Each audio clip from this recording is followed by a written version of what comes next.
As millions are set to go hungry, Donald Trump takes a break from ripping apart our democracy to focus on ripping apart his bathroom. This is just another day.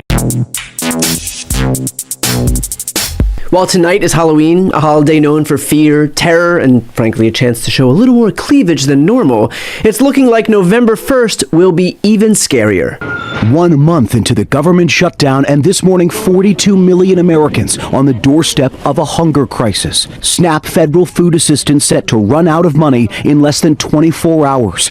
Ooh, this has got all the suspense of 24, except it's much more depressing and entirely preventable. Yes, Donald Trump and the Republicans, who control all three branches of government, are claiming to be powerless when it comes to their ability to do anything about the 42 million Americans who will see their food assistance cut on November 1st.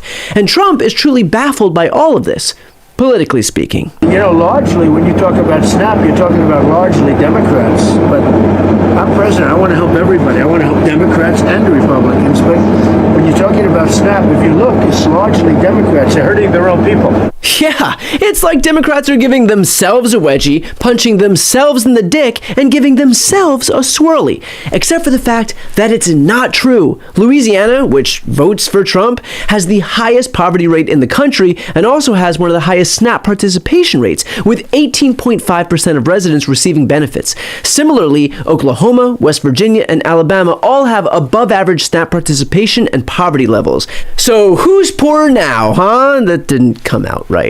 But look, that was Trump mid-flight. The oxygen is thin up there, and once Air Force One landed, even Trump realized the error of his ways. It's their fault. Everything is their fault. I stand corrected.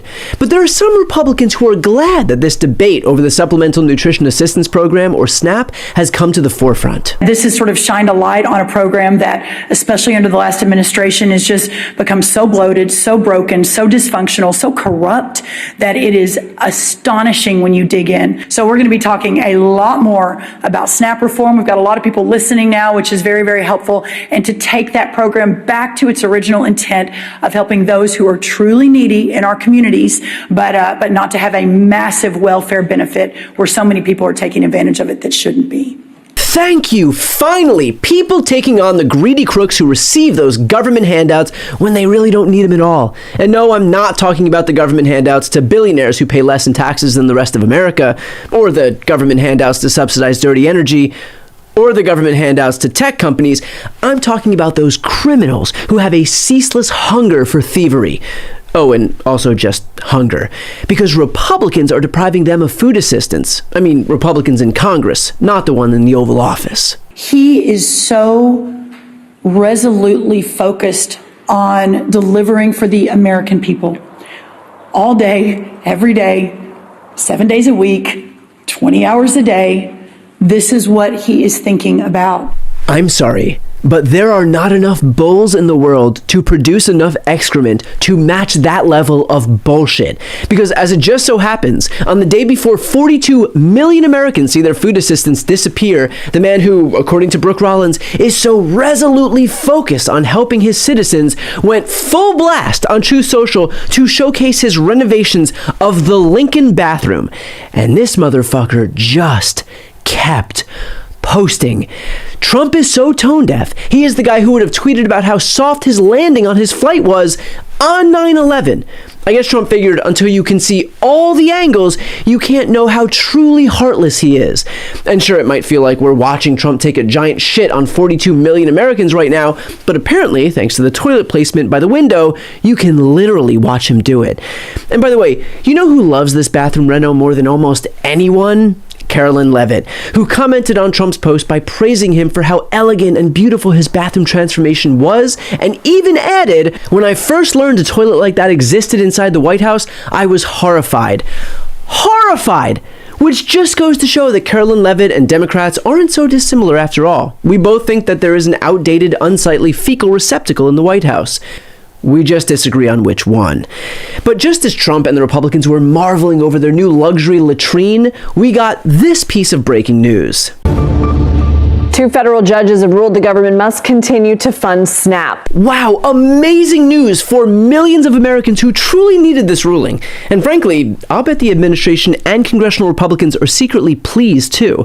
Because think about it, for weeks they've been saying on a loop that providing SNAP benefits to low-income Americans is simply out of their hands, that they wish they could help, but it's actually against the law to do anything about it. But now, 2 federal judges have given them the gift of political cover. They can provide this much-needed relief to millions without seemingly caving to the other side. And so what do we expect to happen in the next few days? Appeals. Appeals? So Republicans and their legal teams who claim that their hands are tied have somehow broken free of their restraints just long enough to retie their own hands, march into court, and do whatever possible to get out of feeding the hungry. I bet if that doesn't work, they'll just resort to playing dumb. We thought you said NAPS benefits, and we refuse to pay low-income Americans to sleep all day. You know, it takes some massive balls for members of an administration helmed by a billionaire to whine about being forced to provide food assistance to people in need. And yet, we're about to use emergency funds from the Department of Agriculture because of a liberal judge ruling that we disagree with the law on. But then we don't have our emergency funds in case we have a hurricane or we have an emergency, a food emergency. Yes, we couldn't possibly use the emergency funds now when there's no funding and people who need to eat, because then we wouldn't have it for some arbitrary future date when there is no funding and people need to eat. Also, you can always count on Republicans to ask the right questions. Where will we ever find the money to pay for this? And look, I, for one, am grateful that they're being the adults in the room here and forcing us to keep our fiscal house in order. Except, of course, when dear leader wants to watch a military parade on his birthday that'll cost taxpayers $45 million, that's fine. Or when the president feels like the needle is slipping on his ostentatious meter and he needs a new $350 million ballroom, that's okay too. Or when Mr. Hard Up for Cash wants a new jet that's going to cost $1 billion to retrofit, we're not going to say no to that. Or when our incredibly impoverished commander-in-chief hears that his Argentinian buddy Milei wants $40 billion to outbeef American cattle ranchers, that one's a no-brainer. But other than all that, can you even try to be responsible here?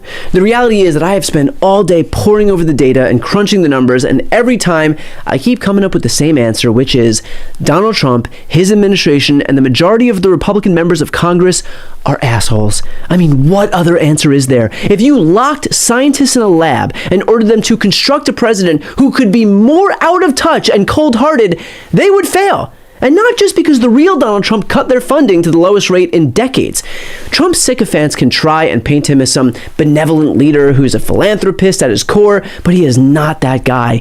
When the leader of the Republican Party will travel the globe to secure billion-dollar real estate deals for his family, host oligarch-filled crypto dinners to add more zeros to his bank account, and will slap his name on a phone in the chance that he could make a buck off of hardworking Americans, it's pretty clear that they are completely full of shit.